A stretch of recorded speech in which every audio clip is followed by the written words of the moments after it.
The New Testament was written in Greek, but were its authors actually working from a Hebrew original?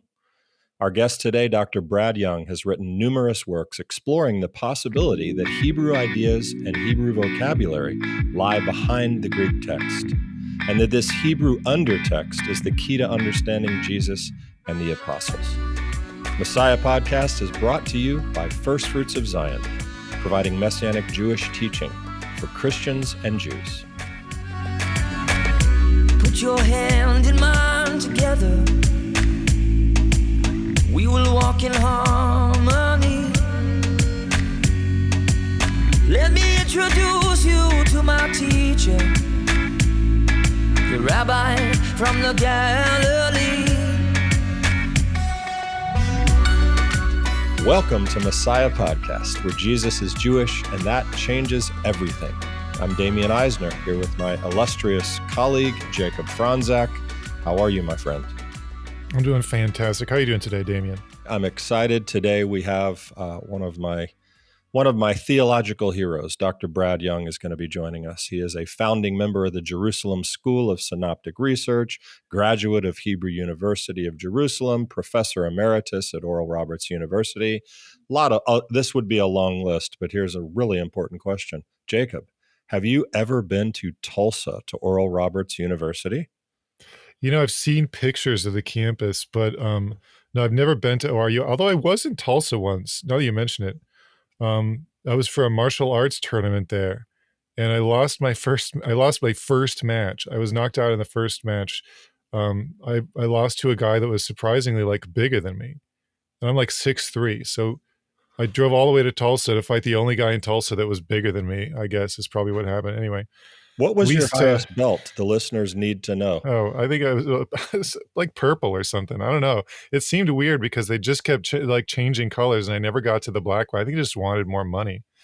I don't know anything about martial arts, but I do know that I probably shouldn't mess with you if you have a purple belt, because I only have a tan leather one.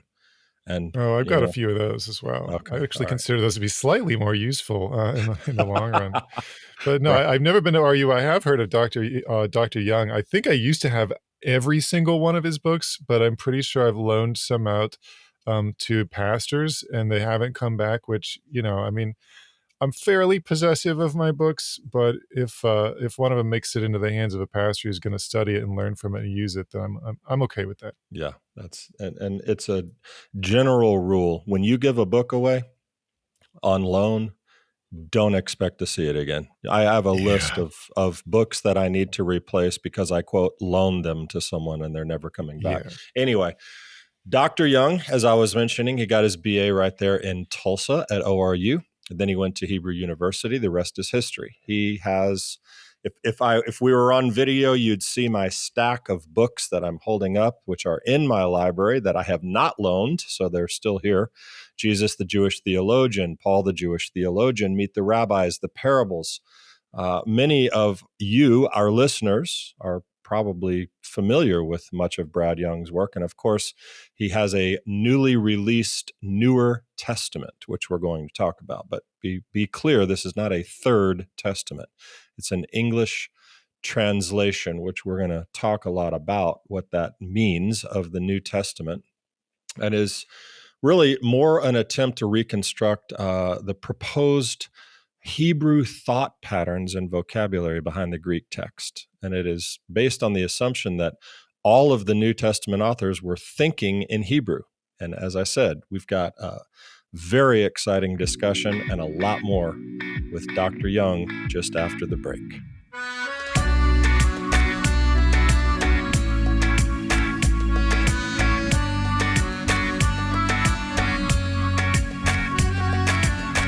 If you want to know the Jewish Jesus, don't miss out on a free subscription to Messiah Magazine, where you'll discover his life and teaching, learn about the biblical festivals, and get connected with Israel. Subscribe for free at messiahmagazine.org. Messiah Magazine is a free, donation-supported quarterly publication of First Fruits of Zion.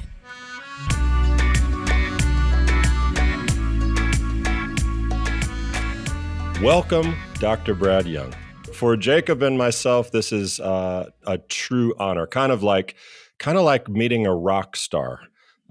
going backstage, a theological rock star. Your work has been so influential for many of our folks in the Messianic world, but particularly for me. I mean, I remember early days as a Jewish believer, which I had just sort of come to know who Yeshua was. And at that time, really what that meant for me was I was supposed to be now a formerly Jewish guy who believed in Jesus and started attending church. That's kind of what that had become. But as I was reading the New Testament and observing and maturing and seeing the unmistakable Jewishness of Jesus, I started looking for teaching to help me understand just how Jewish Jesus really was. And all of a sudden enter Dr. Brad Young's Jesus, the Jewish theologian, Jesus and his Jewish parables, Meet the Rabbis, Paul, the Jewish theologian, just foundational stuff for my early journey that helped set me on this path. So first off, just a huge thank you for a lifetime devoted to the work that you have contributed to so many people. You have impacted my life in a big way. But I know that you yourself have been influenced and have been run in the company of some pretty heavy hitters yourself. Research assistant to David Flusser, founding scholar of the Jerusalem School of Synoptic Research, worked with Robert Lindsay, Shmuel Safrai. And I know we have a very well-educated audience, and so many people will be familiar with some of those names, but some people might not. They might not delve quite as deeply into the academic side. So for those who don't read the footnotes, tell us first off, let's go way back, talk about the Jerusalem School. And for those who do actually read the footnotes, for the scholars among us, how does the Jerusalem School stand out in contrast to the rest of New Testament scholarship? You guys take some unique perspectives, and what makes that unique?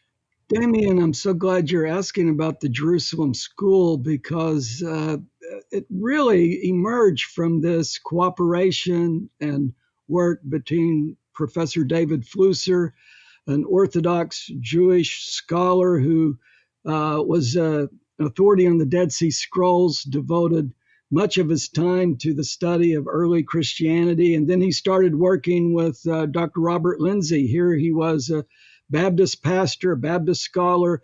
Both of them had been trained in classical Greek, and you really knew the Hellenistic Greek background, but both of them were studying in modern Hebrew together and researching the linguistic background of the New Testament.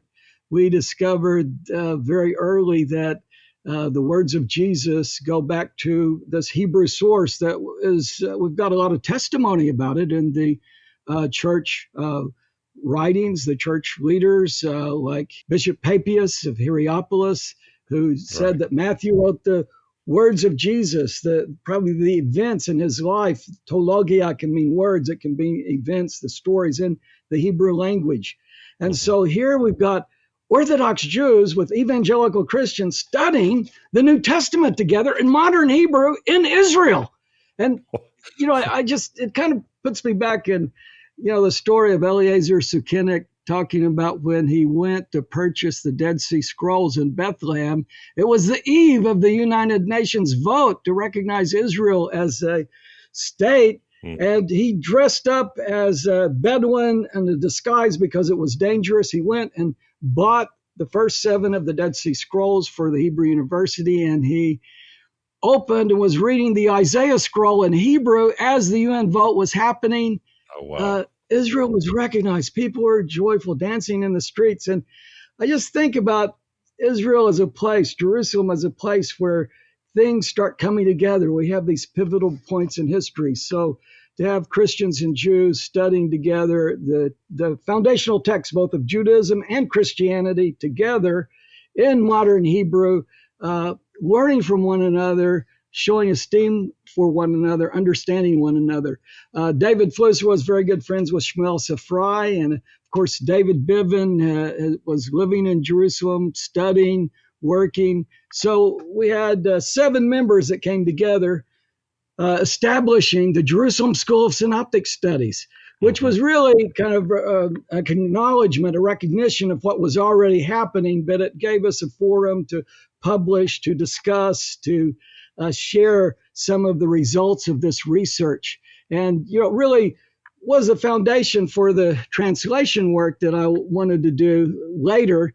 To be honest, Damian, I didn't really want to translate the New Testament. It took me a while before I just felt like we needed this translation that would show the first century Jewish context and try to recreate the setting so that readers can hear as they heard. Right. But we had studied the text in Greek in Professor Flusser's class, and he wouldn't let anybody take, nobody would bring a modern Hebrew translation. You'd think since Hebrew was a language, you'd just study a current language Hebrew translation. No, we studied it in Greek, and then we'd say, how would this be in biblical Hebrew? How would this be in the Hebrew of the Dead Sea Scrolls or Mishnaic Hebrew? Wow. We were discovering linguistically the language culture of the first century and how to understand it, and how, a change in language makes a big difference. Sure, if you understand the words of Jesus in their context, it helps you. So I think that gives you a little bit of a flavor of the founding of the Jerusalem School. Just mentioned, of course, David Flusser, Shmuel Safrai, Bob Lindsay, David Bibbin. There's others, but so many contributed, and it became a network of scholars working together. Yeah, definitely. That description of studying the Bible in the original language sort of puts a new depth into understanding the context of it when you're filtering it through all of the original languages and Mishnaic Hebrew. And I mean, if only all of us could do that, how would that remarkably change our understanding of things? Wouldn't that be awesome?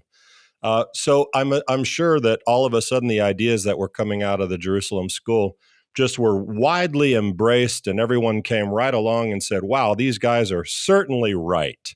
Everyone agreed with you, right?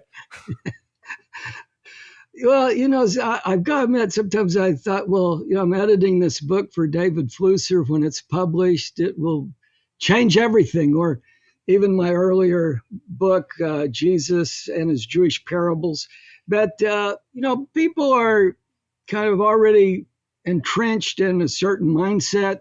The theory of Markan priority, which is where I started from with the Gospels when I came to Jerusalem, and felt like there was a lot of strong evidence to support the priority of Mark as being the first of the three synoptic Gospels being written. And when I started working with Flusser, seeing the Markan cross factor, we call it Markan cross factor, showing Mark as kind of the mediator between, or the text that Luke and Matthew had in common. I began to see, well, there's some evidence here that people haven't explained. So I can understand that it takes a little bit of time for people to reevaluate this. I think the church, I would say for 2,000 years, the church has been teaching that the faith in Jesus cancels and replaces the faith of Jesus. And so in working in this translation, we've been trying to say, well, if we really understand the foundations of our faith, the faith in Jesus, his Jewish faith, his practice, his connection with his people, the land, the faith, that strengthens our faith in Jesus. And we really need to understand the faith of Jesus to fully embrace and understand the meaning of our faith in Jesus. Isn't that the same construction in Greek? Isn't there a whole argument about that? The faith of Jesus versus faith in Jesus, as far as translating that genitive construction. Who was it? Who was that scholar who wrote that whole thing about the faith of Jesus Christ, as far as translating those important Pauline passages? Yeah, James Dunn, in his classic commentary on the book of Romans, really went in as where we have a subjective genitive or an objective genitive, faith in or faith of. And, that can make a difference in the way we understand Romans and in the way we understand Galatians. I am crucified with the Messiah, with Christ. Do we have, nevertheless, I live, the faith I live now, I live by the faith of.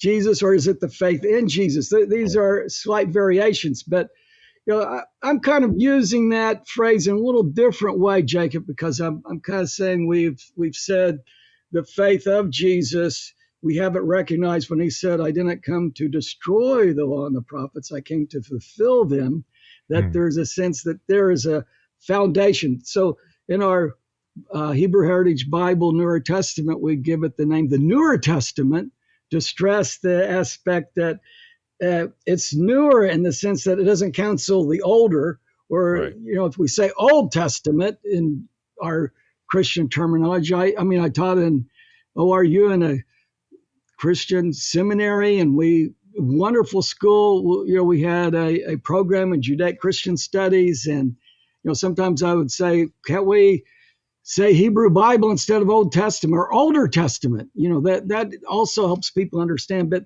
that changing terminology like that is very difficult after so many years of church history.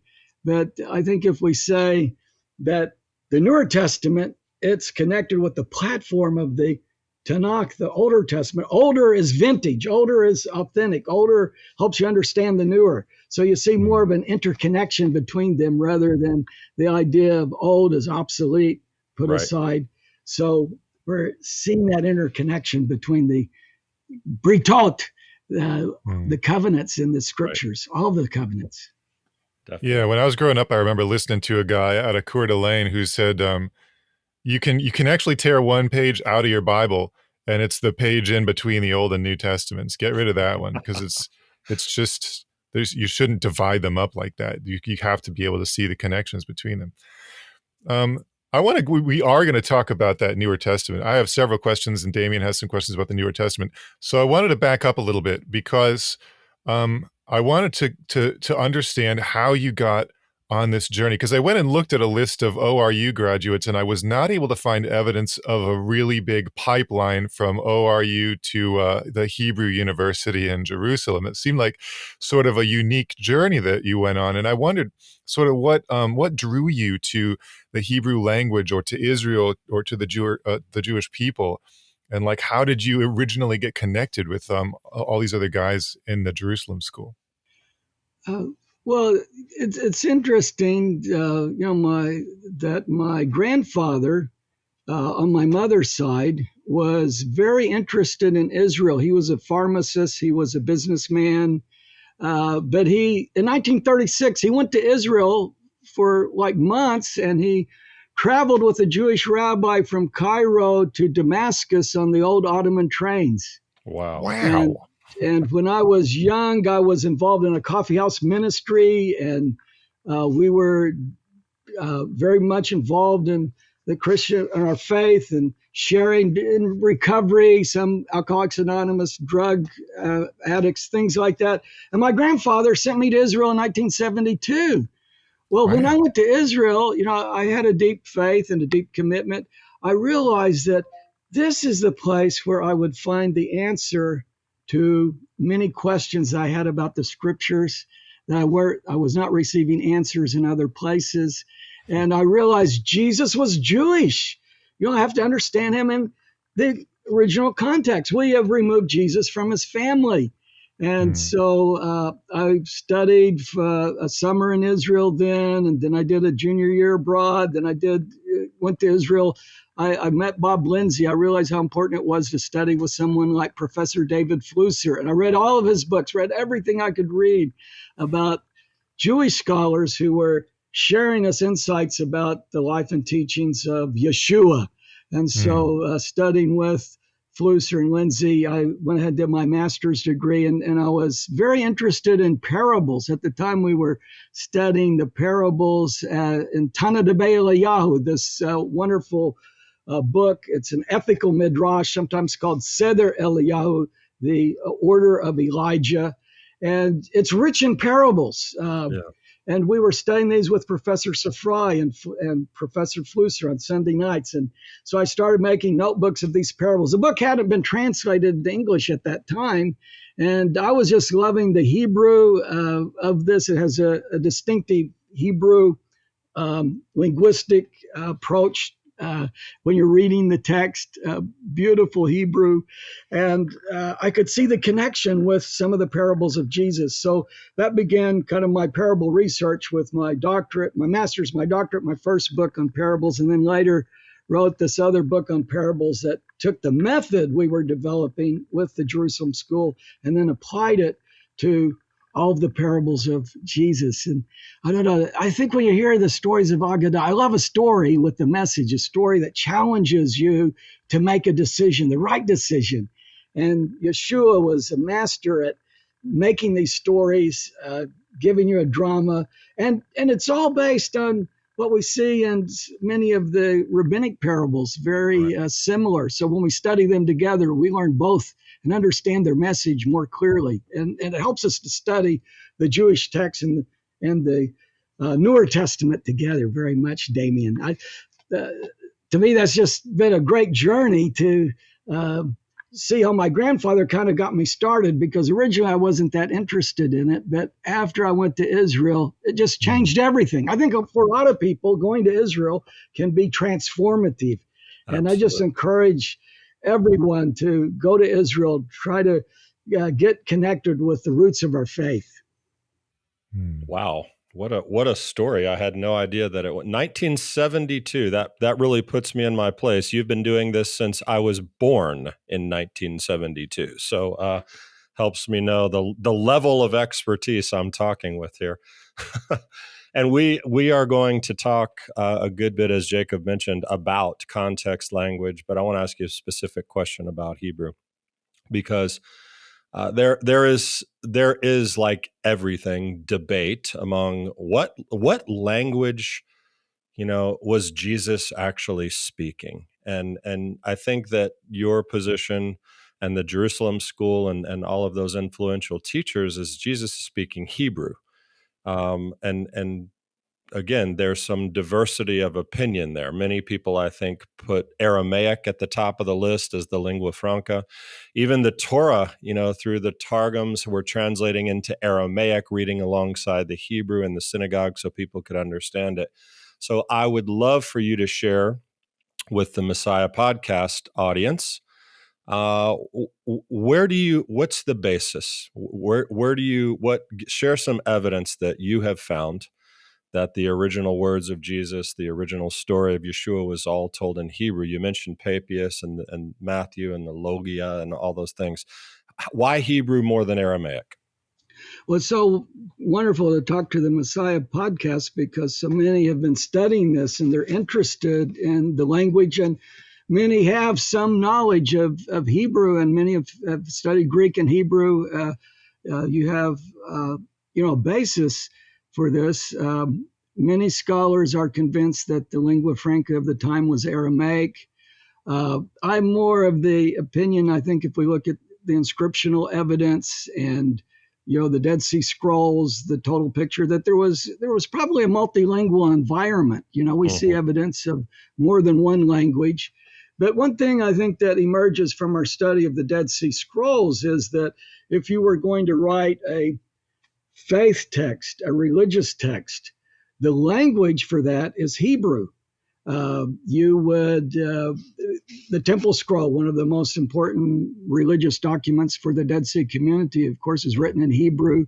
We also have what we call Miksat Maseh Torah, a summary of the teachings of the Torah, MMT, sometimes it's used, which was a letter written by, we believe, there's much discussion about this, but it seems like maybe the founder or one of the major leaders of the Dead Sea community, which most scholars are seeing as the Essenes, to maybe the leader of the Pharisees. But it's written in what we call more of a Mishnaic Hebrew, later biblical Hebrew, kind of stylized later Hebrew. And so I think, as David Flusser used to say in his classes, even if Jesus spoke Aramaic, they would have written the Gospels in Hebrew. Right. I think because of the scrolls and a lot of other evidence that Hebrew was a living language for some people. Chaim Rabin felt like probably in Judea, Hebrew would have been more widely spoken even during the time of the Hasmoneans, the Maccabees, that there was a renewal of Hebrew. Some people feel like if the Jewish people are in exile for a short time, they would have forgotten Hebrew and started speaking Aramaic. I think that's not accurate. We find many times that people in exile continue to speak their mother language, especially when they're not integrated into the society. And it's the language of prayers. It's the language of the Torah.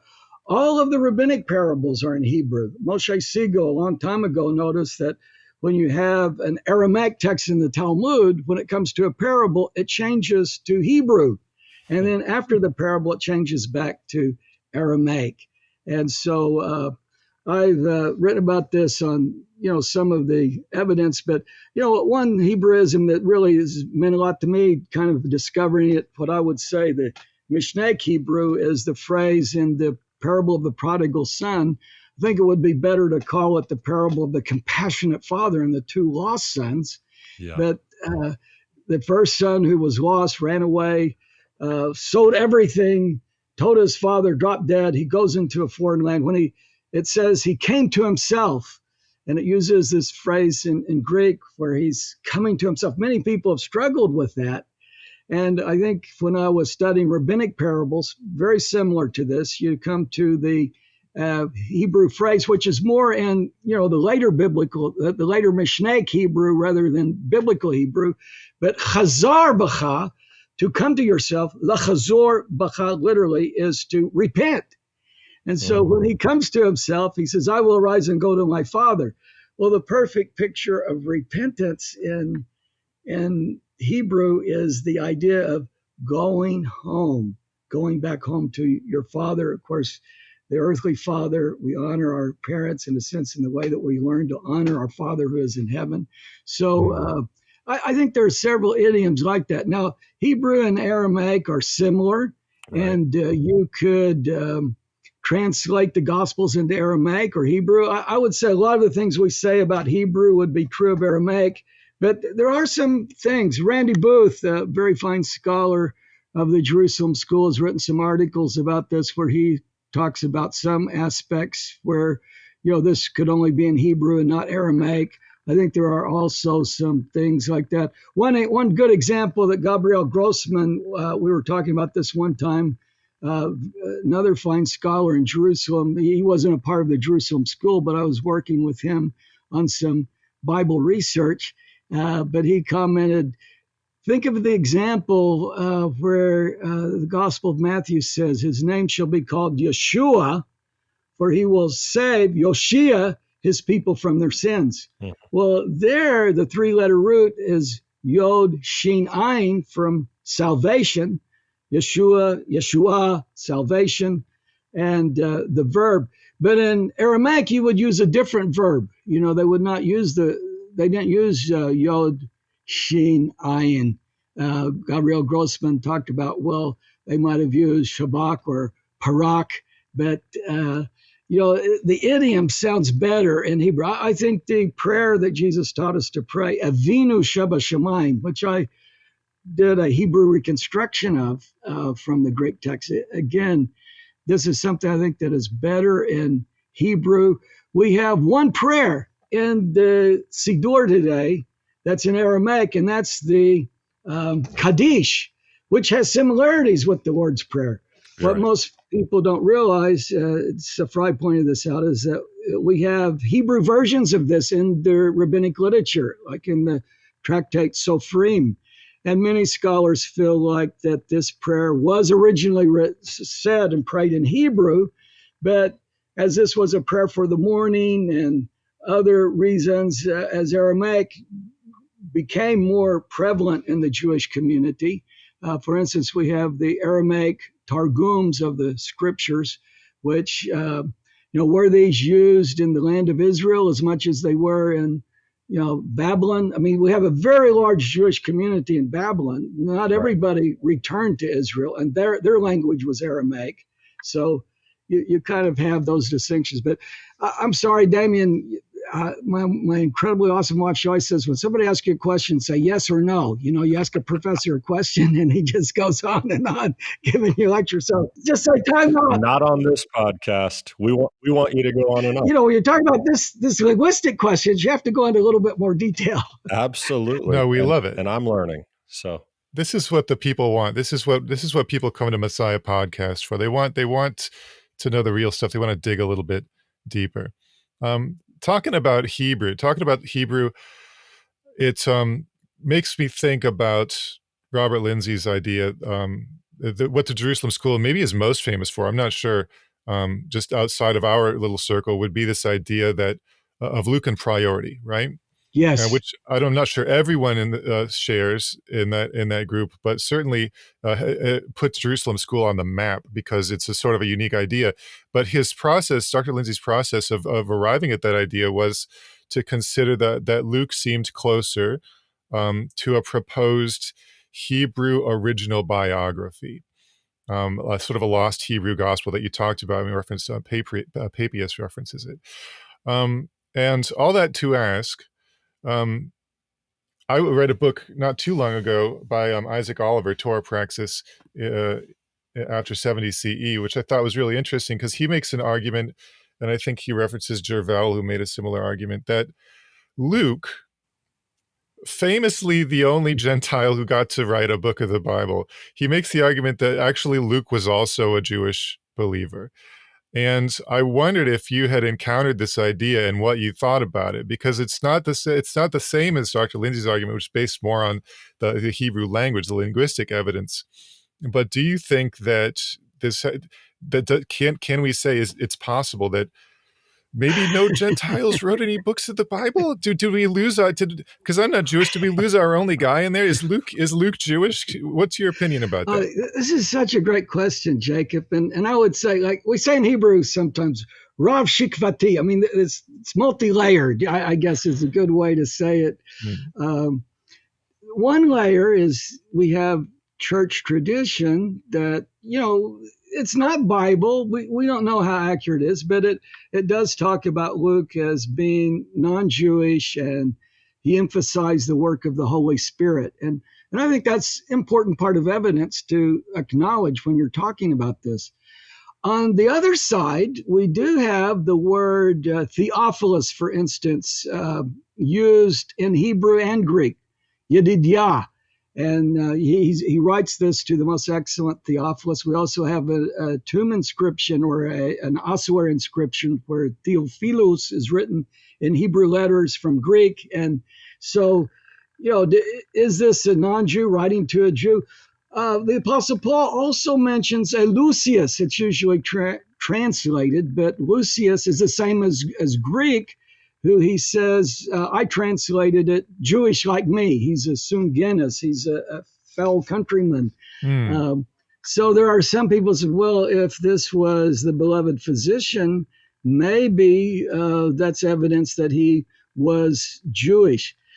Another layer on this, Jacob, I think, is the fact that whether he was Jewish or non-Jewish, he says, I have gone to those who have written about this. He talks about writing with their hands. I have talked to eyewitnesses. I mean, if he's a non-Jewish, let's say a Times reporter, or working with the Associated Press, he is going to Jewish sources. Yeah. And his gospel is representing this earlier, when we talk about source criticism, we're seeing evidence of a Jewish text. Recently, James Edwards wrote the book, The Hebrew Gospel, and I think he discussed 13 patristic witnesses to a Hebrew text. And, so many people say, well, if it says Hebreus means Aramaic. But, the Greeks had a word for Aramaic, Suristi, like, Syriac or Aramaic. And I think there is strong evidence to say, well, when they're talking about Hebrew, they're talking about Hebrew. When they're talking about Aramaic, they're talking about Aramaic. But there are some Aramaic loanwords and Hebrew loanwords both ways. We have Hebrew loanwords in Greek as well, so it is multi-layered.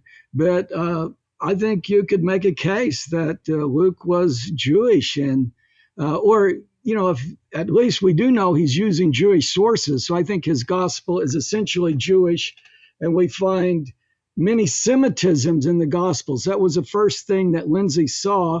He was working with the theory that Mark was first, and he translated the Gospel of Mark from Greek into Hebrew. Not very many people have done that. But as he was doing that, he discovered that Luke many times had a more Semitic wording than Mark.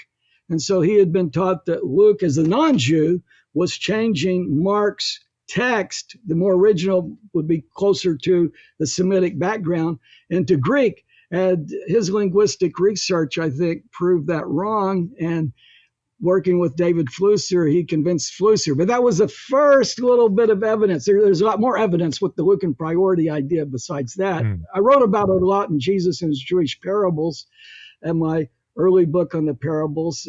And we have a lot of really good articles on the Jerusalem perspective and online today that are easily accessed for people. And some of Lindsay's theory that would help you kind of understand that evidence more clearly. All the references that you're giving, Dr. Young, again, just to brag on our audience a bit, I know that there'll be many people will be writing these down and going and looking up these things. So you might get some emails from the Messiah podcast audience. Hey, you mentioned on the podcast, so just be prepared for that. Oh, that's wonderful. Brad Young at bradyoung.org. It's easy to find me these days. Oh, my goodness. There you go, guys. There is an open invitation. Uh-oh. I've got it written down. Sign up to become an FFOZ friend today at ffoz.org/friends and join First Fruits of Zion to restore the authentic faith and message of the Jewish Jesus. Centuries of misunderstanding about the Torah, the Jewish people, and the Jewishness of the New Testament obscured the real good news message of the kingdom. Today, a prophetic resurgence of faith is breaking out, and FFOZ friends are at the forefront of this restoration. Become a friend today at ffoz.org/friends. We've mentioned the Newer Testament. Just this tiny little project you decided to take on, 30 years in the making or something. You said, I didn't really want to do a New Testament translation. And I can understand why. That there are a lot of them. But you are bringing a unique perspective, as we've already been discussing, on Hebrew thought and wording underpinning the Greek text. But I'll ask this: what do you? I think I know why you did it, but what are you expecting this Newer Testament to accomplish? What was the thing that finally said, Brad, you've got to do this, and you picked up your pen and got busy? Well, I really hope that readers can rediscover the environment, the setting, so that they will understand the New Testament in the first century Jewish context, because that opens up so many dimensions. We have a change of audience when we're reading the New Testament. I mean, when we read, unless your righteousness exceeds the righteousness of the scribes and Pharisees, and everybody says, well, those scribes and Pharisees, they're all hypocrites. We're so much better than them. You're just completely off the hook. Yeah. But how did the first century readers hear that? We translate Pharisees as spiritual leaders, because in English, the word Pharisee means hypocrite. And so no one can read the Bible with proper understanding of the first century context. But when you say, unless your righteousness exceeds the righteousness of the spiritual leaders, well, then you're kind of feeling like, well, who are our spiritual leaders? Do we have hypocrites among our spiritual leaders? I mean, Jesus criticized the hypocrisy of some Pharisees on the one hand. On the other hand, he said the scribes and Pharisees sit on Moses' seat, do what they say. That part we have not learned in our traditional teachings many times. And so I would say that lays a foundation for this replacement theology idea, whether we want to call it supersessionism, triumphalism, or now people kind of cloak it in this idea of fulfillment theology. But whatever you want to call it, you're saying that Jesus undermined the teachings of Torah and the prophets instead of upholding them through a proper interpretation. So We have to see how the Jewish people were interpreting. What did the scribes and Pharisees say about that at the time? So I always felt like, well, if the Jewish roots movement had its own translation, it would sound like too much like a religious cult. And so I've tried to make it very clear that we're not a cult saying, I've got the only translation. Right. I think every translation should be judged by its goals. And, there's very good and many translations. We have very good translations of the Bible. But we have a specific goal that is very different from these other translations, and that is to understand the Jewish context. Most translations just go from Greek to English, trying to find an easy to understand English translation. Many times that's the emphasis, or even reading for a specific denomination or a specific group in mind. Our goal is different. We have an intermediate step. We have 3 steps. We go from Greek into the Hebrew or the Jewish context. How was this understood in the first century? And then we try to give it what we call a functional equivalency, a Hebrew literal functional equivalency, where we're giving more of the literal meaning of the Hebrew Jewish background, but with a functional equivalency so that you will understand it. An example I like is one probably many are familiar with, where you say, if your eye is good, your body is full of light. And I think the ESV said, if your eye is healthy.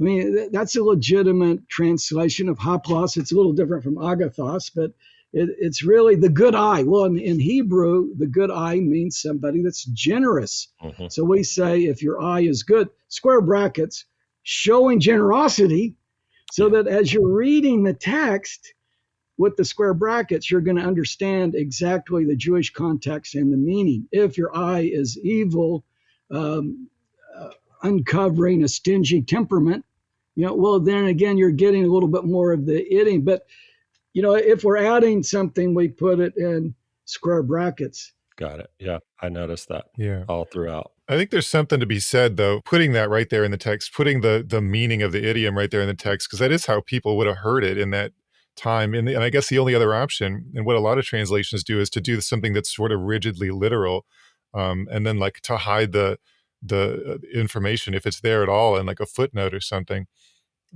which is, well, I mean, why add the extra step, right? Why go to that level just to keep that level of literalness in the plain text? I mean, it's great if you know your stuff, but if you don't, it sort of leaves you hanging. I did notice, however, something kind of interesting about your explanation there, which is that you used the word we instead of I, because I was looking at the cover of this Newer Testament, and it says, an English translation, etc., by Brad H. Young. And it reminded me of something that happened when I was 16 years old, and I was a freshman in college. It was 2002, and I was at the Barnes & Noble at the Layton Hills Mall in Ogden, Utah. Shout us out in the comments to this podcast if you've ever been to the Layton Hills Mall in Ogden, Utah. And I was there with my buddy, my Korean buddy from LA, and I saw, it had just come out, and I'd never seen anything like this before. We were in the Bible translation section, and I saw The Message. And if you looked at the bottom of the cover, it said Eugene H. Peterson.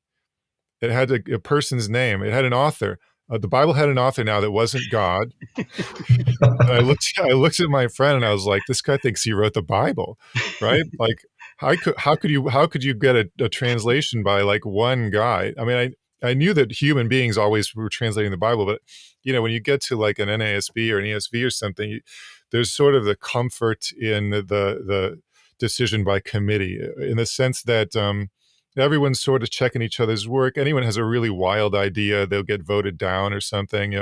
Controversial or more ambiguous passages, you get this sort of crowdsourced answers to these questions.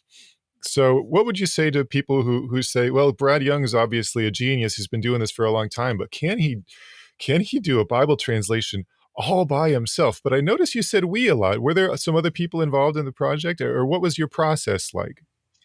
Yes, and I want to say I if there's something bad, probably it's me, you know.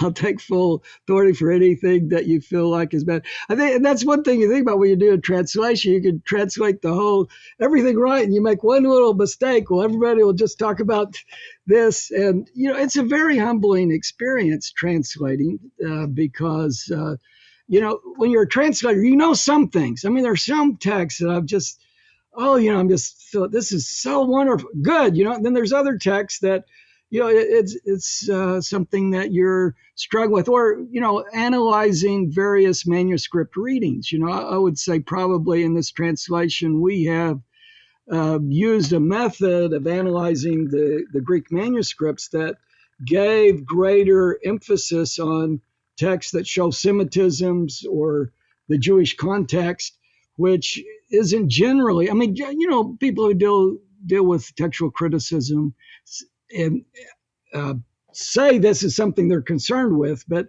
really they don't value it that much. So we're valuing that more. And so you're going to find some, on some occasions, I mean, there will be some variant readings that might surprise you, that maybe you didn't know that was in a Greek manuscript somewhere, because it's not going to be in the current Bible. So, and I made a decision sometimes, not always in agreement with everybody that's involved in this, but we had a list of about 140 people for a while that we were sending it out to, and we were getting response from them. Some of them knew Hebrew.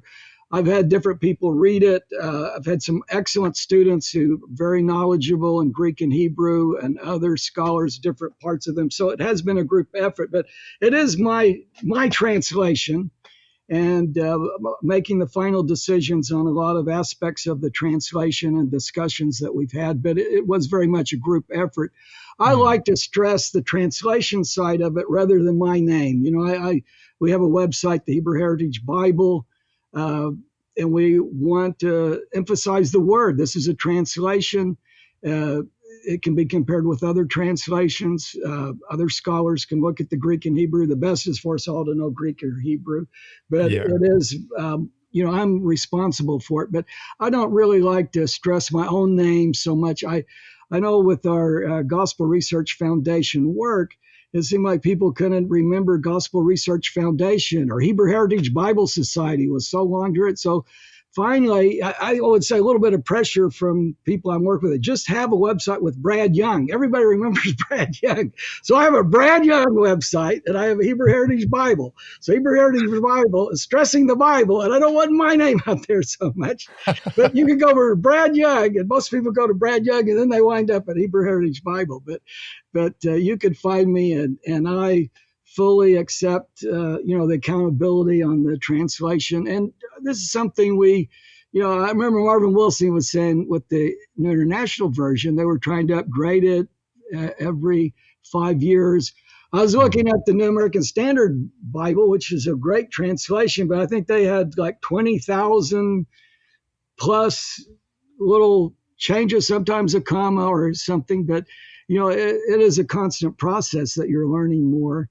And I really value insights of scholars, and we're trying to learn as much as we can about this. But I feel like that where we are right now is very good, and people will be able to, you know, really kind of get into that Jewish mindset. One thing, Damian, I think it was interesting to me, I think Jacob would agree, but I had a Jewish friend who was a survivor of the Holocaust, and he was really interested in this aspect of maybe some anti-Jewish sentiments that's in some of the New Testament. I had him read this and give me some background. And one thing that he said to me, he said, you know, you should say that Pilate was a Roman. And at the time I was thinking, well, you know, you can't really just add a word, you know. But then I thought, well, you know, sometimes you do put something in square brackets. That's what we do, that it's not actually in the text, but might be misunderstood. I was kind of struggling with this. You know, the very next day, I had a call from a pastor who's taken many groups to Israel, who's seminary trained. And in the course of that conversation, he said to me on the phone, he said, Dr. Young, I just found out that Pilate was not a Jew. I thought all this time he was Jewish. Wow. And just to have, there's several little things like this have happened in the process of this translation that I thought, well, this is needed because first century readers, when they're writing the New Testament, they are doing it with the Pax Romana, the Roman peace by the edge of the sword. And there's a sensitivity not to portray Romans in a strictly negative sense, but you see, I think even a little sharper negative sense in the Gospel of John, which is probably written a little bit later. But at any rate, I felt like that was a good addition to say Roman governor in square brackets for Pilate. That's such an interesting point that you just made. I was recently really digging into that about the Roman sensitivity within the writing of the New Testament. I mean, is that a real thing that, we had Fiscus Judaicus and all this stuff that's going on in Rome, and would you agree that there were some necessary precautions taken in some of the wording of the New Testament to keep Rome from getting angry? This is a totally random question, but I'm just curious about it. I know when you raise an issue like that, some people will say, well, they're writing under the inspiration of the Holy Spirit. And they're writing the Word of God, and they had no thought of the political ramifications. And I would say, well, if you're writing being guided by the Spirit, you're probably going to be guided to deal with some of those political ramifications, because you don't want to bring unnecessary persecution to the church, as long as the early movement of Yeshua was connected with its Jewish roots, which I think probably went on much longer than some historians have allowed. They were protected somewhat from persecution. And so I think there was a desire to maybe not emphasize the role of Roman soldiers in the crucifixion of Yeshua, which I think the original audience clearly recognized, or Pilate as being a Roman procurator. We know from the Greek and from the Latin inscription found at Caesarea that he was called a prefectus, a prefect. Probably, a governor is probably a good enough translation, but he was more of the governor over all of Judea and had great power, but he was a cruel, brutal individual that we see from Philo of Alexandria and many other sources, Josephus, but sometimes in the church literature, he's even thought to be a saint, or he was trying to save Jesus from the Jews, and really he's working with certain Jewish leaders. I think we would say the Sadducees, primarily of the temple order leadership, but I think we see the Pharisees being supportive of Jesus.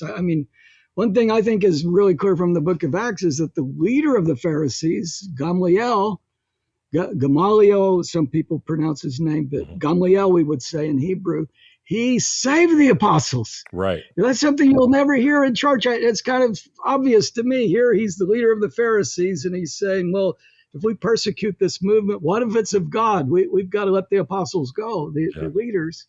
And yet we have this one view of the Pharisees as the enemies of Yeshua, rather than seeing this greater diversity. People had different views. But one aspect of all this, I think, is that there's been this tendency, and I think this is stronger in church tradition, to say, well, Rome had nothing to do with it. Rome was good. And yet, we know from his history, it's much more complicated. The Gospel of John, I think, is very strong on this point, in the sense that it says the Romans will come and destroy this place in John chapter 11. And it may be that already at this time, there's more persecution, and just really laying out there what was really going on, that Rome was disposed against the Jewish people, a lot of anti-Semitism in some of these Greek and Roman writings, as Stern pointed out in his classic 3-volume set, and we've got other things that show us this information. So the being led by the Holy Spirit, they're writing in a way that would communicate to the time and enable them to share the good news of the proclamation of the Malchut Shamayim. Incredible. And I appreciate that. The historical relevance of, what was going on. I appreciate the way you said that the Holy Spirit, the Holy Spirit is pretty smart. So it would probably help you write in a way that was not going to get you killed instantly and might help your audience develop a bigger audience. So I appreciated that. Let me jump back to the Newer Testament and just a quick tour of your manuscript selection, because I noticed that you didn't necessarily stick with the critical text, the Nestle Alan. For those of our listeners who don't know, that the Greek text of the Nestle Alan is favored by most Bible translators because it takes all these Greek texts from thousands of manuscripts and picks like what the most likely, the best fit, so to speak. But you didn't do that. You took some variant readings. I think, obviously took them for very specific reasons because you feel that they reflected the Hebrew undertext much better. And I think the greatest example, or a very stark example of that, would be the Great Commission, particularly the Matthew version. Go therefore, in most English Bibles, go therefore, make disciples of all nations, baptizing them in the name of the Father, the Son, the Holy Spirit. It's like the most famous text in all of the Gospels. But yours reads differently. Go therefore, make disciples of all the nations in my name. So we see a glaring omission of the Trinitarian formula there. And Eusebius plays a role in that. Eusebius has a shorter version of the baptismal formula, and it's a variant that's not attested in Greek manuscripts. But I guess the hypothesis that Eusebius had access to the variant, we don't, and that's possible. But you made a very, very bold choice. Mark Twain says, don't use the word very, but this was a very, very bold choice. Tell us, first of all, the boldness. Can you tell us about the process that you went through to arrive at that decision? And are there other textual variants out there that you can remember that do a better job reflecting the Hebrew thought or Hebrew vocabulary than the sort of favored Nestle Aland? Yes, this is a really wonderful question. And I would maybe kind of clarify it a little bit, because what we did in the translation is we actually give you both text in the text, the longer and the shorter. And I personally felt like the shorter without the Trinitarian formula is the preferred reading in this case, because, in the Jewish context, we're commanded to raise up disciples, lakim talmidim, laharbot talmidim, very often. And Yeshua was making disciples in the kingdom. And what we saw in the quotations of this text in the patristic literature is that before the Council of Nicaea, where the Trinitarian formula became more prominent in the discussion of how we understood the nature of Yeshua, and the relationship to the Father and the Spirit, this Trinitarian formula is missing. But in the later text, we find that it is in there. And Eusebius is a very clear witness to this. Now, Hans Kosmala wrote a very important, serious article about this. And David Flusser, my teacher, also wrote about this. So I think there was a lot of discussion about this. But if you just analyze what we call maybe the pedigree of the manuscripts, where they come from, the oldest, those things, you would probably see that there's more witnesses with the Trinitarian formula than without it. But if you're looking at the Hebraic context and you're looking at the foundation to hear as people heard, well, obviously, to me, that would be the better reading, so that you would hear it like the disciples said. Now, having said that, I'm not trying to undermine the doctrine of the church in the Trinity. I think sometimes the way the doctrine in the church of the Trinity is taught, it becomes what was described as heretical, that is tritheism or patripassianism. On the other hand, the fact that there's the deity of the Messiah, I think this is pretty strong in the Gospel of John. In the beginning was the Word, and other aspects of it. But to me, this seems to be more of a gloss. In the book of Acts, also along this line, how are people baptized? In the book of Acts, when there is the ritual immersion, and we translated it with the middle text that you immerse yourself with someone supervising it. Right. Also kind of complicated, difficult for people to understand. But many people understand traditions of Jewish immersion, but they are baptized b'shem Yeshua, in the name of Jesus. Yeah. So again, there's another thing of having a trinitarian formula that seems to be a later baptismal formula. So just in analyzing that evidence, I think we were trying to be very honest and give more information to the reader. So we give you both readings, and we give the information in the footnotes, and you can decide for yourself.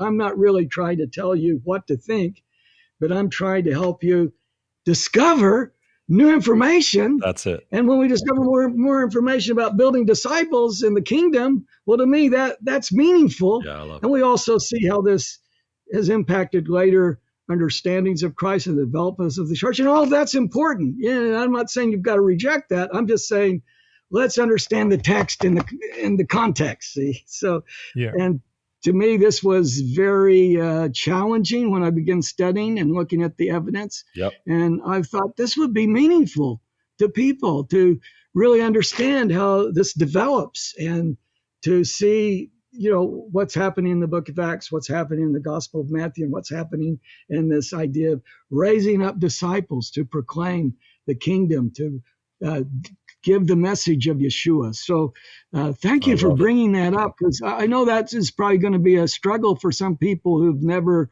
heard any of this before, because it's probably a discussion among some scholars. But the Nestle-Aland text, there's this idea that there's a neutral text. I mean, scholars don't want to use that term so much anymore, but there's the idea that the neutral text, it's a little bit more like Sinaiticus, but there's no text like the Nestle-Aland text. All of our New Testament texts are eclectic. I think eclectic meaning they chose different manuscripts from different texts. So, but I say it's a miracle of God that we have almost 6,000 Greek manuscripts. And every one of them help us, and the critical editions help us. I love the Nestle-Aland text because it gives us so much information. I love the Tischendorf text, the 8th edition in particular. And, we've got some editions of the Bible Society or Legs edition that wants to give us all of the variant readings. We want to study those to enrich our understanding. And when we understand the Jewish context, well, when we get back to those readings, it really can help us see this Jewish world of master and disciple teaching, living this in practical life every day. So to me, it's very exciting. But also, I know this is controversial because some people may, you shouldn't read into what I'm saying in the notes as, attacking, some aspects of the doctrine of the Trinity. You should see it in context, what we're seeing in the New Testament itself. I think that's one of the things that I admire most about you as a teacher, as a trailblazer, is listen, here are some options. I'm not going to beat you over the head with theological bias and translation, but listen, this is out there. You should know it. Here's some things to study. I appreciate you for doing that. I really do. And it is controversial. And that's why I had you explain it, not me. Well, and it's not the only place. And our readers should know this is a dynamically equivalent translation, meaning it's not The goal is not to rigidly, literally translate the Greek words, like you said. The goal is to get our heads into that first century context. And so we do find differences from other translations. And one of the ones that popped out to me was in the Lord's Prayer, and this happens in the Beatitudes and other places as well.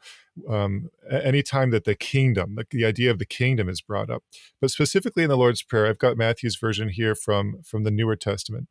You have instead of your kingdom come, you have may you continue establishing your kingdom, which is the tense is just different enough to give the reader the idea that the kingdom is not a future event to look forward to, or at least not exclusively a future event to look forward to, but it is something that in some sense is here already.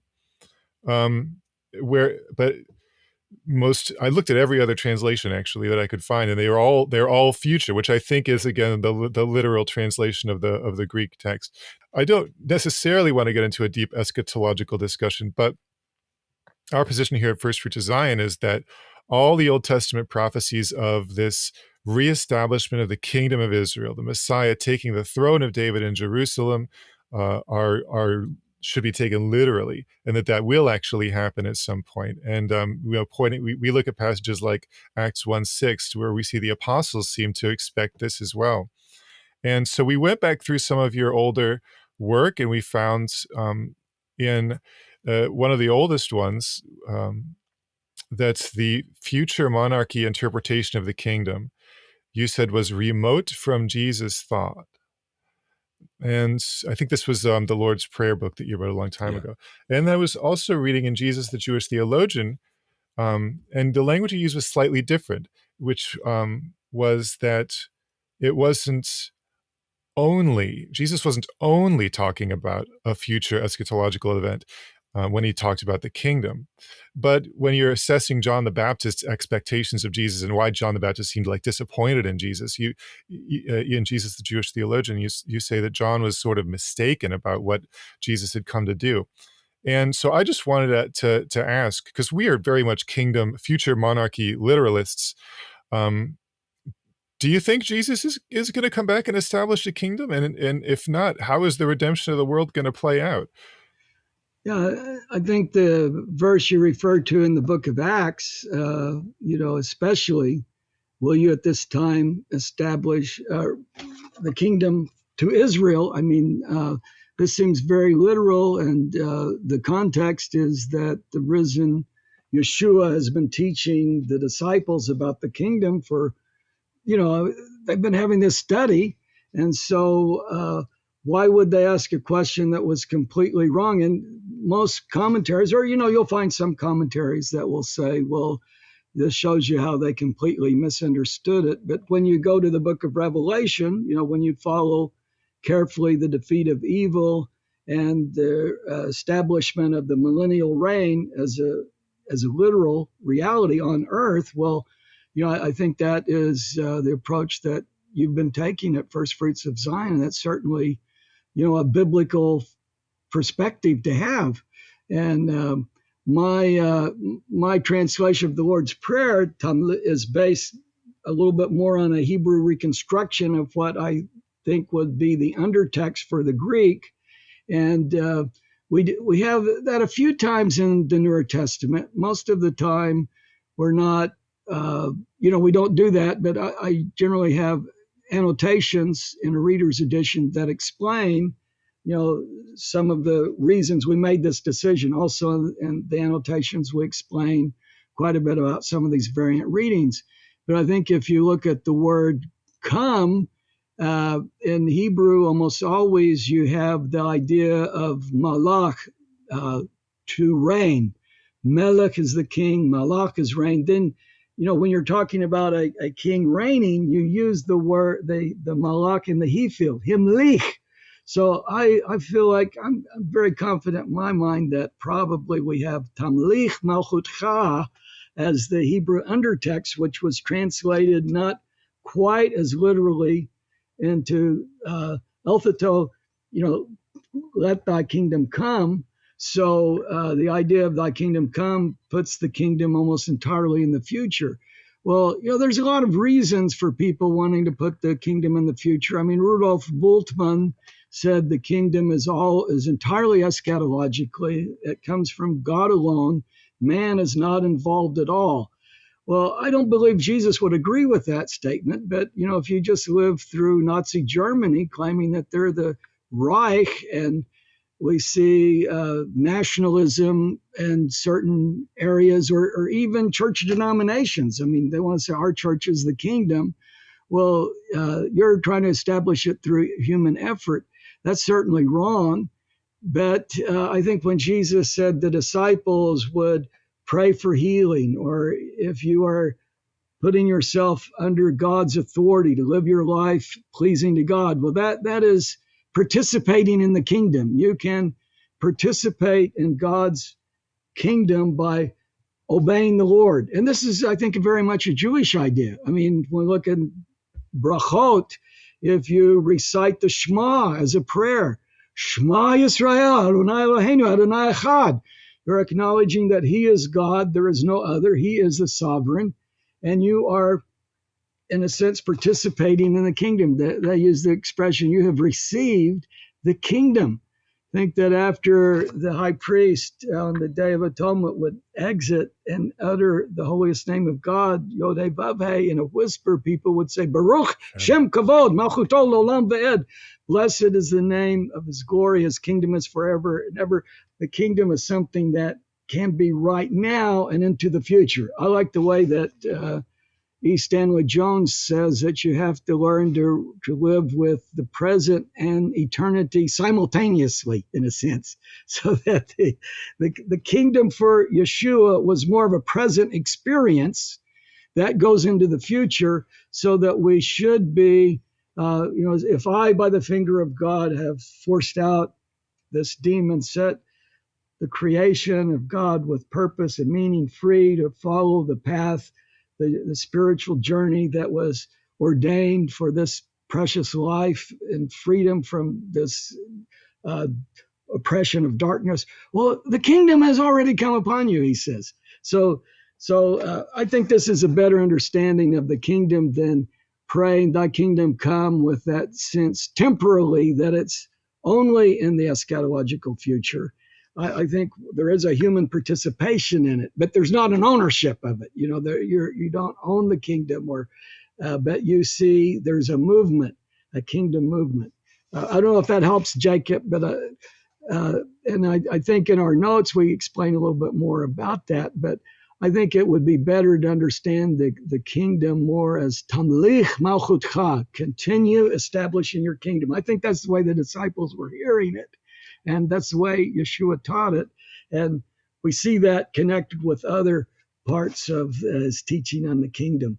So I would probably, that's one of the areas that my books sometimes have been critiqued, that I see the kingdom more as an existential reality in the present that goes on into the future. Certainly there's future aspects of it, but I feel like that Yeshua emphasized the existential reality in the present more than is allowed in most studies and writings on the kingdom. So I disagree with that approach. I disagree with George Eldon Ladd already, but not yet, or the realized eschatology or the eschatology of Joachim Jeremias, which is in the process of realization. It's always in the process, always in the distant future. I think Yeshua wanted us to experience God's reign in our presence, in our present lives, in our families, in our relationships, especially in reconciliation with others and forgiveness, and to love God with all your heart, love your neighbor as yourself, to see the kingdom experience now. Present kingdom realizations. Present kingdom realizations like that. I mean, so much of his teaching was telling us you need to live like the kingdom is here. That's why you love your neighbor. That's why you do all the things he said on the Sermon on the Mount, because this is a foretaste of the kingdom that we're doing now. But I am curious in the sense of, I think we totally agree on that our calling as disciples of Yeshua is to be a picture of the present kingdom now, and that Yeshua inaugurated in that sense. But one of our colleagues at First Fruits, one of our educators, Aaron Eby, I remember him giving a lecture one time and saying, listen, if this is the kingdom, I want my money back.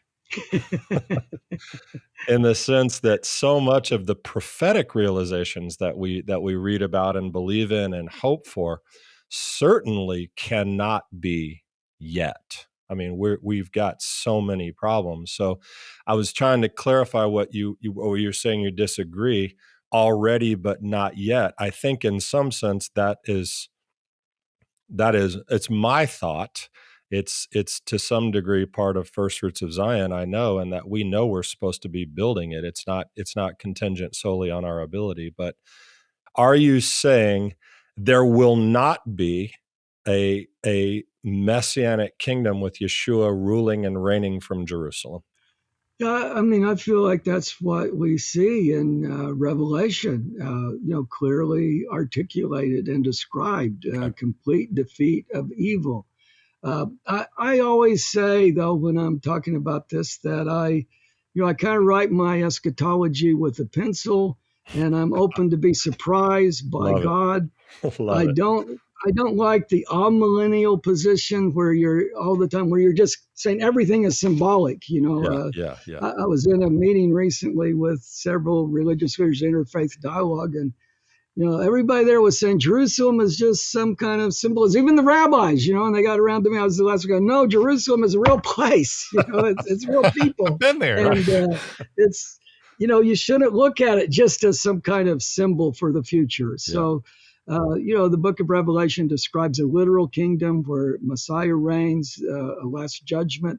And I think it is apocalyptic literature. It's uncovering what's hidden and showing the battle between the darkness and the light. And I certainly agree that, when we look at our present life, we are struggling. We don't always have answers to prayer. And I know my wife and I, we have a child, Gail's boy, who's 46. He's about 14 mentally, and to me, he's a walking miracle because of all the wonderful things that have happened to him. But, I think there's he's not going to be the president of the bank or, but, God is working in his life, and we see the kingdom's present in his life, and we rejoice in that. But we know, there's a future that's promised in Scripture that goes way beyond what we can see or think. But I think Yeshua wanted us to feel a little bit uncomfortable with the sense that we're not being as close to the God, or we're not experiencing everything as much as we should. So maybe there's that sense of seeking first the kingdom, and his righteousness is a sense that draws us into the idea, well, you can experience the kingdom's presence in your life today. So I'm trying to emphasize that because I hear that in Yeshua's voice, but I also understand especially that there's very many aspects that the sovereignty of God means he can say no. And, we are going to experience adversity in this life when we are seeking first the kingdom. And we see this in the experience of many great men and women who have been leaders following the Lord. So that doesn't mean we don't have adversity or difficulty now. Thank you for that clarification and just letting us chew on that a little bit with you. It is, as Jacob said, a big part of kind of what we do and teach, the greatness of the coming kingdom. But thank you. I value your teaching, your message. I love it. Thank you very much. Yeah. Well, and I agree that it's easy to get so focused on the kingdom that's coming that you forget that you're already a part of it. And I think that it's important to remember. I do want to look a little bit at the future, because I snooped on your website a little bit, and you've got some plans, some potential projects, some dreams, and it looks like one of them was to redo Strach Billebeck, which is I think it's old enough to be in the public domain now. It's old enough to have grandchildren, great grandchildren. For those of our readers who don't know what this is, it's a German commentary on the New Testament, but it's a commentary from the Talmud and Midrash. And I remember when I first heard of this thing, I was like, there's a commentary on the New Testament from the Talmud and Midrash? Why have I never heard of this? And then I was like, oh, I need to go learn German. Learn Deutsch. So, I did a little bit, but I never got my German copy of Strauch-Billerbeck because I got busy. But, everyone cites Strauch-Billerbeck. It's got its own abbreviation in the SBL style guide, right? I mean, it's a big deal. But seeing that on your to-do list to do another one or to do a new one it got me thinking, like, okay, so it's been like almost, or how long has it been since Paul and Palestinian Judaism, right? Since everyone started looking at Jewish literature to try to illuminate the New Testament, and it stopped being a niche thing, and it just sort of broke the dam open. It seems like to me, looking back at the history, that was in like 1977. So it seems like someone should have done this by now. So I wanted to ask, what tell us about a little bit about your heart for a project like this. Why hasn't it been done yet? In what ways is the original work out of date? How can it be improved? And just sort of, how would this project be helpful to anyone who wants to study the New Testament from a Jewish perspective? Oh, you're really stirring me up here on this, because I feel like this is something that is very, very important. And I would say, Professor Flusser, he was working on it. In fact, they had a project that were going to do this, and then the organizers changed the project. In fact, one time he said, I won't go into all the details, but he was even thinking about consulting a lawyer because he felt like, you've kind of lost the emphasis of what we really wanted to do. And I feel like our Study New Testament, for instance, is kind of a start in this direction. And probably the translation itself is something that kind of started with trying to, get these Jewish sources, study the Jewish sources in connection to the New Testament. We've been feeling the need for a translation that would show the interconnection, because you're always talking about some difficulty in translation instead of looking at the parallels and then showing the result, how Jewish thought and the teachings of Yeshua, the teachings of Paul, they're really in tandem. And you have to see, as we're saying, the faith of Jesus, the faith of the Jewish people of the time, how it's strengthening and enhancing our faith. But Strauch-Billerbeck was done in 1916. Paul Billerbeck was a tremendous scholar, rabbinic scholar, and he noticed the close connection between Talmudic teachings and the Newer Testament. That was my experience in Jerusalem. I had degrees. I'd studied Greek and Hebrew and, had a lot of Bible. But I was shocked when I got into Talmud classes, and I did my doctorate in comparative religions. All I wanted to do was study Judaism, really. I had to study a lot of other things, but No comparison. and sometimes had to fight my advisors to make sure I could get the courses I wanted. David Flusser helped me when he was my advisor, because we studied a lot together. We were very close, but you see these parallels. I mean, Jesus says, if you're angry with your brother, you're going to be held for the judgment. And we have a beautiful teaching, Malbim panim barabim kashofek damim. Someone who embarrasses someone in public, it's as if they killed him, spilled their blood. And you see this ethical teachings. Shmuel Safrai believed that there was a stream of Jewish teachings, what he would like to call the Hasidim. These are the pious ones, not the Hasidim that we talk about in later time, but they were connected more to prayer, to healing, to spiritual development, and especially humility. Many things that Yeshua is emphasizing in the Gospels. He felt like that this was the chug, the kind of the group, the movement that Yeshua was connected with and interconnected with in his teachings. And some of the minor tractates of the Talmud, for instance, who didn't make it into the Talmud, the Masechtot Ketanot, but were kind of outside, but considered very important. that emphasize ethics and humility and personal relationships, forgiveness, prayer. These were the foundations of this movement within the Pharisaic Judaism. Well, I think those are some aspects of what we would see in Strock-Billerbeck. Strock-Billerbeck, I think, because of its time and its place, probably shows some anti-Jewish sentiments that we find in a lot of these types of works. But really, I think if the German higher academic world had embraced the work of Strock-Billerbeck or other scholars like Paul Fiebig, who were working in this area, that probably the Holocaust could never have happened. But what I think we saw in Germany was, kind of, although they had really excellent German scholarship that was working with some of the Jewish sources, they kind of departed from that. I remember when I was writing my doctorate, you have this bibliography you're developing, and there's all these wonderful, rich works of articles and things. And you get to about 1938, and it's like the whole world disappears, Yeah. I mean, terrible tragedy of the Shoah, the 6 million. We can't even imagine the children, the suffering, and all of Europe being in this turmoil. And really, I'm very concerned about our present situation today, where we see a renewal of some of these old Jewish hatreds that are baseless. And, it's gaining a platform of respectability in our world today that you would think would be unthinkable after what happened in Nazi Europe. But these things can impact biblical scholarship.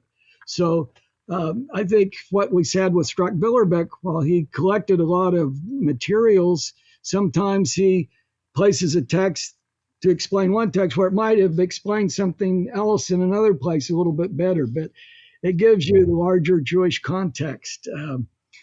Recently, they've published in English now the work of Elijah Soloveitchik, who in the end of the 19th century, as an ultra-Orthodox rabbinic leader, and he's connected to a very influential rabbinic dynasty, the Soloveitchiks, related to Joseph Soloveitchik, of greatly esteemed today by modern Orthodox leaders, very important. But Elijah, at that time, wrote a commentary on the New Testament using Jewish sources. And he was hoping that it would create a better relationship between Christians and Jews. Of course, this is before the Shoah, but there was persecution of the Jewish community. And I think his work kind of helped push the way along to what we find with Billerbeck. So this commentary, it has page after page for the Sermon on the Mount. I think it's connected to Paul. I believe it would really help us in the work. When I did Paul, the Jewish theologian, I felt like that there is a greater understanding now, especially after the work of E.P. Sanders, that we have to study Paul in comparison to Jewish thought. And I kind of thought that would be the trajectory in New Testament scholars. I was certainly wrong about that. I don't think that the trajectory in the Wissenschaft of New Testament, the academic world, has been really focused more on the Jewish roots. I thought that might be the case many years ago. But there is a very strong interest, and probably almost every Bible commentary and study Bible are discussing those issues. But if we could take this commentary, examine the sources, add new sources, add sources from the Dead Sea Scrolls. We know a lot more about these Jewish sources today. We have better manuscripts. Mm-hmm. We're using the Kaufman manuscript of the Mishnah. We've got better manuscripts of the Talmud. We have more sources. And I think this could be a joint effort for Jewish scholars and Christian scholars to work together, studying their text, to share scholarship, to clarify issues in the New Testament. I feel like our translation is a stepping stone that could, help in developing this, and our study Bible will also help. But it's a big project, and I haven't received a lot of support on that, although there's several people. It's surprising. I could tell you several people, Jacob, that have said, this is something we want to do. And I have some volunteers that want to help on it. So I think, I don't think it's impossible, but I think it's something that's certainly on my heart at this time. Thank you for bringing that up. Did you say the Elijah Soloveitchik commentary was translated into English? Did I hear you say that? Yes. And is it available? I mean, yes, it's available, and it has a very good commentary showing the background. It has a foreword by the president of Yale University, who's a distant relative. Interesting.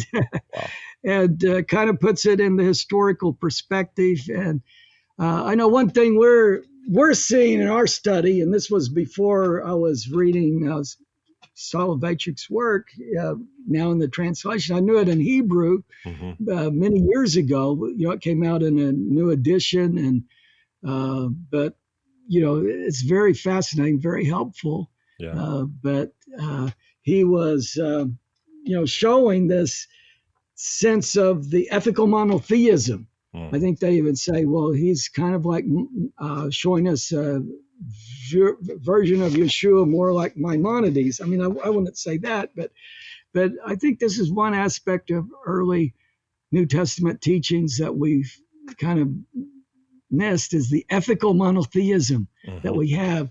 Really, Book of James, Sermon on the Mount, but certainly the Apostle Paul echoes that very strongly in Romans, that we are set free through the power of the Holy Spirit to love God, to love others, to live this life that will bear testimony to salvation that comes through Yeshua. We need a 6-hour podcast with you. Is that possible? Just kidding. We'll have you back. I want to ask my last question, but I want to start with reading something that it's back from 1995. Dr. Brad Young, Jesus, the Jewish theologian. At least that's the copy I have.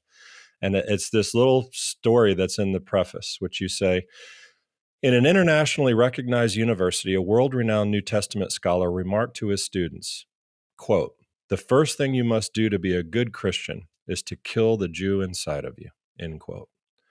One of the students raised her hand to respond to his statement with a question.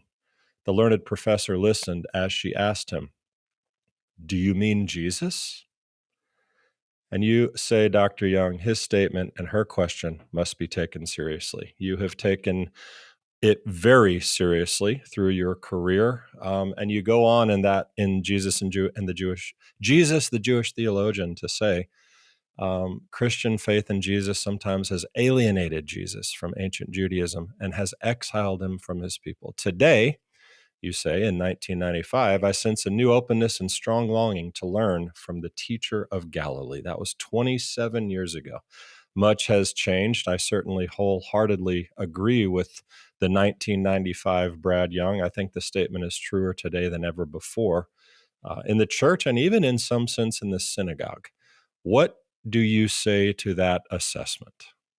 Thank you, Damian. I think there is a softening in this approach. Well, to be a good Christian, you have to kill the Jew inside of you. I mean, it's kind of a radical approach, but he's just saying what many people believe. And now people are recognizing Jesus is Jewish. We need to get back to our Jewish roots. And many in the Jewish community are saying we need to reclaim the Jewish Jesus. He's a member of our family, and we want to study him. We don't believe in him as the Messiah in the same way that Christians believe in Yeshua, but there is something that is in his message and his personality. He is so important for us to learn from. So I think we're seeing a new openness today. And I hope that the translation can mark a path to reread some of these texts. I know every time we read the scriptures, I don't know, some verse, maybe I've read it 100 times, I read it, and it's like I never read it before. There's something that flashes, there's something there. And I think when we're reading the Bible, sometimes we feel like, I'm missing something. And certainly we are missing many times the Jewish roots. So a first century translation emphasis that focuses on the Jewish Jesus, the immutability of the Torah, and the essence of Israel as a dynamic reality. These are aspects of the New Testament that will strengthen our faith in Jesus as we value the faith of Jesus. Thank you for that. Well, I think that's all of the formal questions we have for you today. But at the end of every podcast, we like to shoot a couple more questions at the guests that we don't give to them in advance. We ask that they answer off the top of their head, and all we can promise is that the stakes are low. So here's our rapid fire round for Dr. Brad Young. Here's what the people want to know. If you had to pick the one scholar from the past, let's say 300 years, who has had the greatest impact as far as getting people to see Jesus from a Jewish perspective, who would that be? I think Joseph Klausner would certainly be in that place. I remember doing a review of his work and the contributions, and if you would read some of the reviews of his books, especially in Hebrew and others, but I think Joseph Klausner really paved the way for a greater conversation in these areas. Yeah, good answer. Next question. Do you think we're ever going to find a manuscript of this proposed original Hebrew biography of Jesus? It would not surprise me in the least. I feel like, some of these scrolls were saved. They might be in Jordan in a cave someplace where we haven't explored it. It could be in the Vatican Library, but it wouldn't surprise me if we would find something of this Hebrew gospel. It would certainly help us, because if we could have just a few sentences, we could understand, is it biblical Hebrew? Is it Mishnaic Hebrew? We'd know a little bit more about the language, and it would help us. But I would say, Jacob, we have it. We have it in the Greek Gospels. We can reconstruct it. It's right there. I see it every day when I read the Gospels in Greek. I see the Hebrew, and I think we understand it better. So, but we'd love to have it, and I think someday we could have it. It wouldn't surprise me at all. Good answer. All right, let's say, third question. If someone's driving through Tulsa and they have a couple hours to kill, what's the one thing in Tulsa they need to stop and take a look at or eat or go see? Well, I do think the campus of Oral Roberts University with the prayer tower and the history is really wonderful. I think you can also get tours of the downtown Tulsa, the beautiful architecture, the churches, the Phillips Mansion, the oil connection. It was against the law to drill for oil in downtown Tulsa, but there's an oil well inside a building in the basement, so it's always interesting to see the history of Oklahoma. It's a wonderful place. Tulsa is a great place to come and visit. Cool. All right. And I have to ask you this. What's your favorite variety of apple to dip in honey on Rosh Hashanah? Oh, yeah. Now that's what you should be asking my wife. I like, what is it? Delicious? What is it? Well, there's red delicious and there's golden delicious. Golden delicious. That's Golden the one delicious. I love. Yes, I like golden delicious apples. Those are really good. We want to have a sweet Shana Tova. Yes, Yeah, sweet it's honey good. and apples. How can you go wrong? It's got delicious right in the name there. Yes, All sir. right. And finally, where can people go to either stay in touch with you on social media or see and purchase your books? How can people keep in touch with Brad Young? Well, the Hebrew Heritage Bible Newer Testament is available on our website, HebrewHeritageBible.com.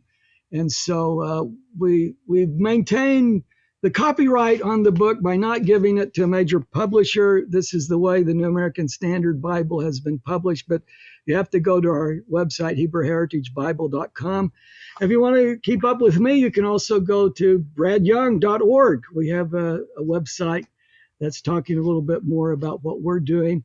We have a Facebook page, and my incredibly awesome wife, Gail Young, also has a Facebook page. You can keep up with our family. We're always love to connect with people, and we appreciate everyone that's praying for us and studying and learning.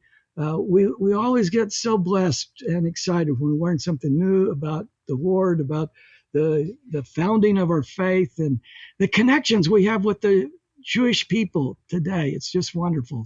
Amen. Well, we had been looking forward to this for quite some time. I'm glad we were able to record it living on Tulsa time. I just needed to. That's one of the things I love to do while in Tulsa. But I did not expect it to be. I knew it was going to be good, but I've learned a lot sitting here for the last bit of time, and I'm again even more thankful not only for your scholarship, not only for your dedication to this study, but for your incredible humility and genuineness. So I want to tell you this has been a very memorable experience. I look forward to staying in touch with you, and I know that our listeners have been blessed by having you join us here, Dr. Young. So thank you very much. Well, thank you so much. It's been great to see you face to face, and I hope we'll all be in Jerusalem having coffee. I mean, that'd be better than Tulsa. But if we can do it in Tulsa, let's do it. Okay. I want to do it by the oil derrick in the building when we have coffee in Tulsa. Okay. Okay. Well, thank you so very much. Blessings to you and and may God guide you in all of the projects that you are yet to complete. May they be many. Thank you so much. God bless you. Keep fighting the good fight. I value what you're doing for the kingdom. Blessings to you. Thanks so much.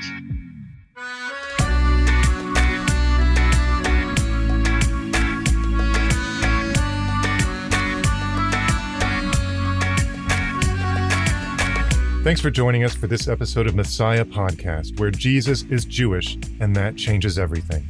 This podcast is an extension of Messiah Magazine, available at messiahmagazine.org. If you enjoyed this episode, be sure to subscribe and leave a review along with a 5-star rating wherever you're listening now.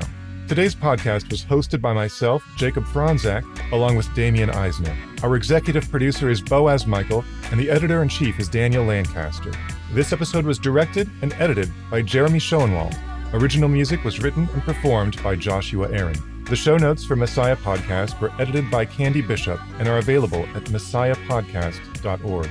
If you are interested in learning more about the Bible from a Messianic Jewish perspective, check out Torah Club, which is an international network of small study groups who meet weekly to study the Bible together from a Messianic Jewish perspective.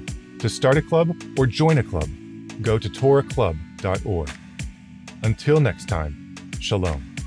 Let his word cover you and me, like the waters cover the sea. Let his love cover you and me, like the waters cover the sea.